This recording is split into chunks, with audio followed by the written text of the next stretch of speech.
Okay then, so we've had a little introduction. What will we actually cover in this session?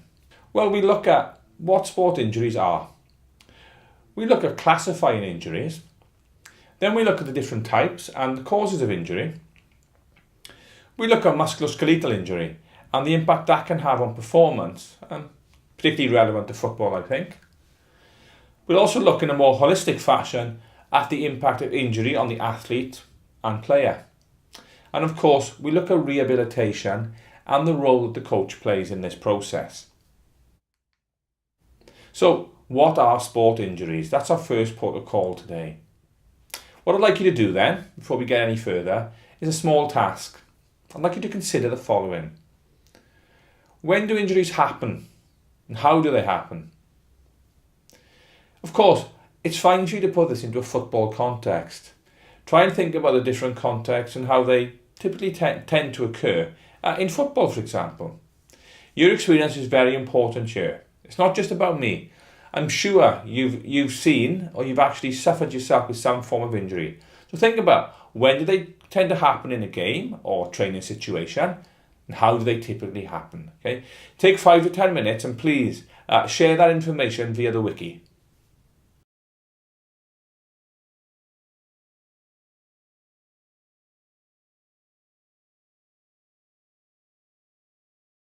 So get on to my ideas then in terms of what are sport injuries. Well, they can occur quite obviously when playing sport or exercising. We could also say they could occur as a part of everyday sort of physical activity. But we're going to be quite specific in this section. We're going to look at sports injuries. Some can be accidental.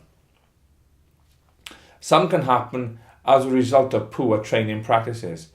For example, not using arrival activities in football. And children, for example, shooting on goal and things like that. We can get a kid shooting on goal, hit somebody else in the head with a ball, or even worst case scenario, the ball may actually leave the field of play and go into the stands and so on, and a child can go after it and injure themselves in that way. I've actually seen that in the past, okay? In my local club, there was a problem in terms of poor training practices, where some coaches thought it was okay for the young players to leave their plastic bottles really close to the edge of the field, just on the touchline. So I identified this along with the academy director at the time, and obviously we thought this was an unsafe practice.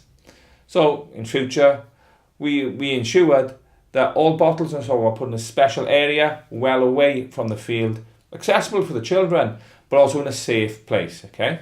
And we emphasise that with the kids as well. Of course, injuries can also occur as a result of inappropriate equipment or clothing.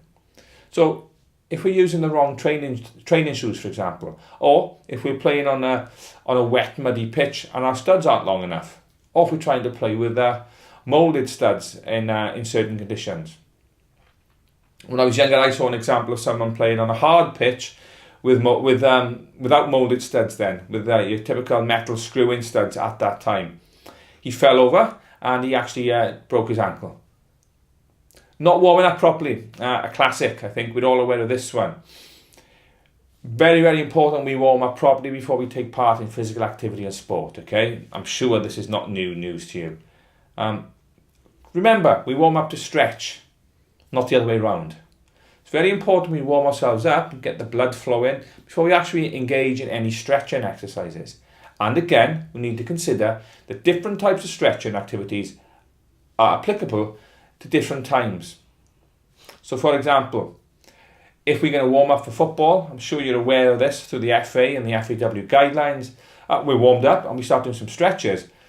These days, okay, it's advised that we do dynamic stretching activities for a dynamic activity, such as football, while our static stretches are performed at the end. And then we need to think about as well prehabilitation as opposed to rehabilitation in terms of sport injuries.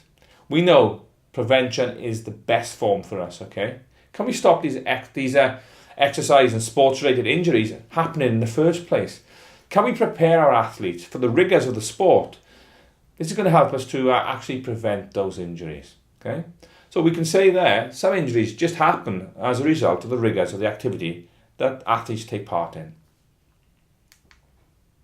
Another task for you. What I'd like you to do in your groups, okay, and I understand some people will be working alone, is write down a list of injuries that you have had or you've seen during a sporting or exercise activity. By all means, focus on football. Please get this information out there on the wiki and let's share this information with everybody. Okay? Take a few minutes to do that for me, please.